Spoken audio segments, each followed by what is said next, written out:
idea of a fixer-upper, I think, to a lot of people is a dumpy little house with a $20,000 budget. We really want to twist that. We want to turn that on its ear. For us, we've just always loved and admired old houses. You know, the people that put these together were craftsmen.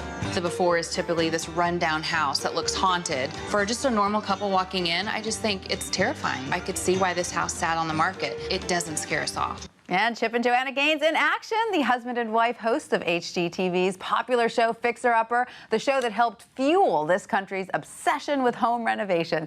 Now the couple are releasing their first book, The Magnolia Story, and they are here to tell us about it. Welcome, Chip and Joanna. It's so great to have you here. Thanks so much for coming. Thanks for having us. You have so much on your plates. You've got the show, the 4th season, premiering November 29th.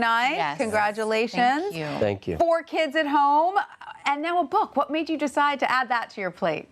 You know, I think a lot of people were asking about our story, just kind of how we got to where we are here with just the show. And, you know, when we were doing renovations, Chip's been doing it for 15, 20 years now. So I think just the ups and downs of just relationship, having 4 kids, then our business and the economy, all that stuff. We just thought we wanted to reflect back and I don't know, review kind of the things. It was a bit therapeutic, you know. I mean, writing the book for us really helped us to really dig into some of the experiences that we've had, and we kind of joke with our friends. We encourage everybody to do this. It's really fun to kind of go back in your life in general, I'm sure, but in our case, it was our business and our marriage, and just write down specific milestones. It was really it was something else. Lovely. And you also have the store in Waco, Texas, correct? Tell us about Magnolia Silos. Sure. So Magnolia started in 2003 in a little shop on Bosque, and then we purchased the silos 2 years ago, renovated them, and now this is our this is our first year anniversary this last month. So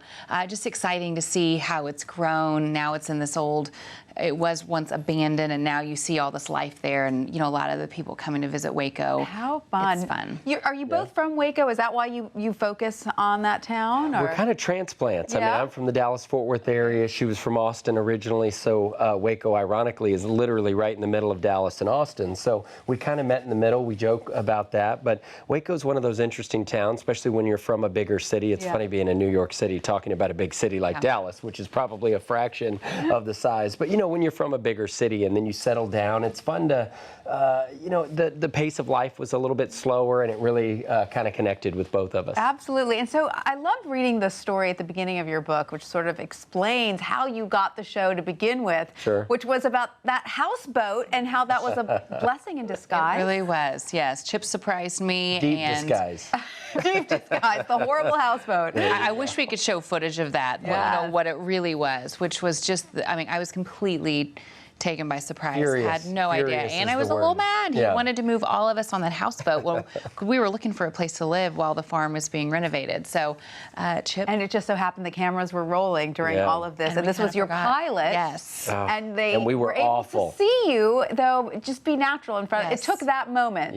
To forget everything was there. Me being mad at Chip, Chip being mad that he bought the boat. It was just, all of a sudden, everything went away. The cameras that look like Volkswagens on the side of these guys' shoulders with the little red dot that at the time really sent me into like a kind of a terrified state. Finally disappeared, and we just acted normal and were really ourselves for a moment, and they got to capture it. And you have this successful show, this amazingly successful show for 4 seasons. Thank you. I think a lot of people want to know, what is the secret to being married and having a relationship as well as working together so closely? Sure, you bet. We were joking about that earlier. It's funny how, you know, the work element of our relationship is really, to some extent, the easy part. I mean, everybody works with co-workers, and males and females kind of mixed into the pot. But in our case, it's sort of like, how do you go back to the house and work those details out as husband and wife? And really early on, we really learned that if we'll pull together in the same direction, we're really hard to beat, as opposed to working against each other. So that was sort of That's our good advice, secret. Pulling together as opposed to working against, because it's very easy to fall into that routine of conflict, you know. You bet. And that's what they saw in that first scene with the houseboat, how it started out a disaster, but you worked it out. There you go. If we would have gotten stuck in the disaster mode, well, I mean, it would have just ended up being a miserable experience. But as opposed to that, we kind of started realizing, what can we do to make this thing work? How can we make the lemonade out of the lemons that were dealt to us, and sort of match made in heaven? Give us some tidbits that readers might be excited to see in your book, things that they might not know already if they're huge fans of the show? Sure. I mean, we got in trouble a couple of times. Yeah, I spent a little time, hard time in the slammer. We had a local county jail experience as a newlywed couple. Not Literally. for what you think, though. Right. You have to read the book to find out. There you go. You got to find out the details. But Joe literally is carrying a 1 week or 2 week old just car seat. Car seat. And Drakey is literally, our oldest, who's 11 now, was literally a toddler, 2 or 3 weeks old. And she's up there at the county jail trying to figure out how to get me out. Oh, so that's so we good tell times. a little bit about those stories and how we didn't work against each other for I very didn't leave long. him in there. I bailed him out. There you go. That's She actually good. had a file and she was trying to cut through the bars at the jail. So we really learned to work together as a team early on. So good. And looking back, do you think, wow, there are some things that we definitely would have done differently? And on the flip side of that, I'm so glad we made that brilliant decision. Great question. I don't know. When I look back, I'm really thankful for the ups and downs because I feel like that's really what prepared us for this. Just having to figure out, even in the tough times, how do we, like Chip said, how do we pull together on this instead of blaming each other? So I think that's what strengthened our marriage, but also just as business people. And Sure. so I'm now you can look back and go, hey, even though it was hard, it was worth it. Absolutely. And I so would now say you just the idea of never quitting. You know, I mean, I look back at our relationship and I just am so thankful if I had to go on the positive element of the question that you described, just that thankful we never quit. You know, I'm glad we didn't quit on each other, glad we didn't quit on the real estate industry. I mean, there were some tough times, Yeah. 08, 09, 2010. Are you still bullish on the real estate industry?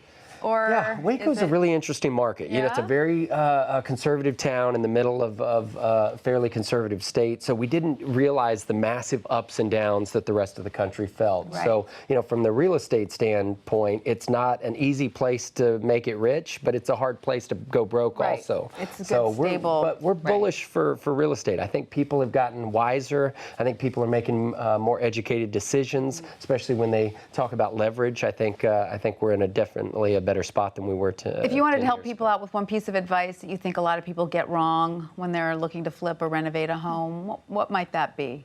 I mean, you know, you might have heard this comment before, but I mean, you make money in real estate on the buy. And I think for some reason people consider buying a house like maybe buying a diamond ring or a purse. It becomes an emotional decision, and you got to get the emotion out of the equation. I mean, it's A plus B equals C, or it doesn't. And if it doesn't equal C, don't Walk buy away. it. That's it. I mean, it's that simple. And we've walked away, I mean, tearfully in Joe's case, a few times on projects that she just thought were her dream house. And, you know, there's always another house, there's always another deal. And if you'll convince yourself of that and sincerely believe it, it's a lot harder to go broke. That's good to know. So you think the buyer has more power than they think? I think, Yeah, yeah, yeah. absolutely. Yeah, I mean, especially in these complicated markets to where you start getting into bidding wars and things get a little Yeah. bit irrational. And we've got very little experience with that, but we've had a couple of opportunities to where things got really exciting and you thought, oh, I'm going to miss it. And something about that emotional transaction, if you can somehow disconnect that, you got a lot better chance of being in this game for a long run. You're in better shape. All right, so what's next for you guys? You've got the book, you've got a magazine, you've got the show, you've got your store, you've got your family. What could possibly be next? Wow. Yeah. Going to keep all the balls in the air? Absolutely. It's how do you things keep exciting. these things Yeah. in the air? And, you know, with everything that goes up, you know, obviously sometimes these things come down. So Joe and I are pretty grounded. We really love our little town, Waco, Texas. And so for us, if it all ended tomorrow, I think we would look back and say, wow, what an experience. Wouldn't have traded it for the world. But if this thing continues to have runway, we're just quite a ride. awesome to be a part of it. All your fans will keep watching as long as you keep doing it. Sure. So Chip and Joanna, thank you so much for coming Thanks for to having see us, Tanya.